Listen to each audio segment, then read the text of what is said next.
For once, let's get the Ultra out of the way early, because embarrassingly, the phone stealing the spotlight isn't the Ultra at all. It's the Plus. Yes, the same Plus model Samsung has treated like a polite afterthought for years is suddenly threatening to overshadow its own flagship sibling.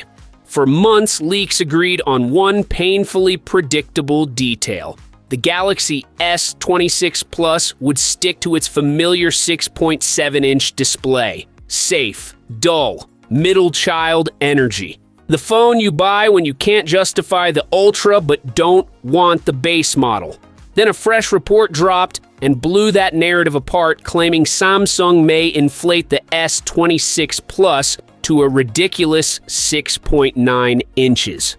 If this turns out to be real, the Plus doesn't just creep toward flagship status, it straight up invades Ultra territory and asks what exactly the Ultra is still special for. And shockingly, Samsung might finally do something users have begged for instead of pretending not to hear. Leaks now point toward true internal magnetic wireless charging. Not clunky cases, not half-baked accessories, actual magnets built into the phone, like it's 2026 and not 2021. If this lands, it's less a bold move and more Samsung finally catching up.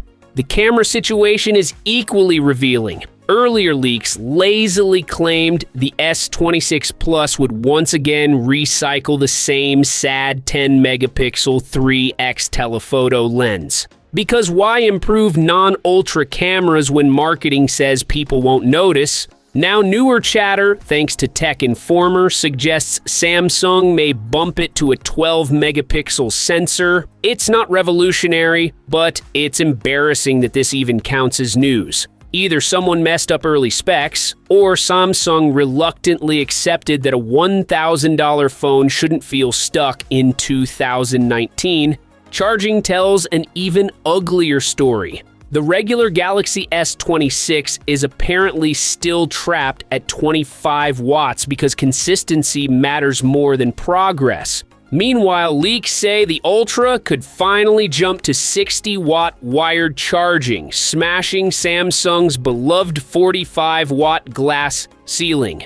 With a 5,000 milliamp hour battery and efficiency boost promised by Snapdragon 8 Elite Gen 5 or Exynos 2600, battery anxiety might ease, assuming you're not buying the base model Samsung keeps kneecapping. Speaking of Exynos, the 2600 is the wild card Samsung desperately needs to work on. Reports say it'll power the S26 and S26 Plus in select regions, while, surprise, the Ultra stays Snapdragon only safely. Samsung is promising over 100% AI performance gains, faster image processing, better generative AI, and stronger CPU output compared to Exynos 2500. If this chip flops, Samsung's credibility takes another hit it can't afford. Even the launch timeline feels messy, but the most consistent leaks point to a February Galaxy S26 event in San Jose, with pre-orders stretching 2 weeks and deliveries landing in early to mid-March.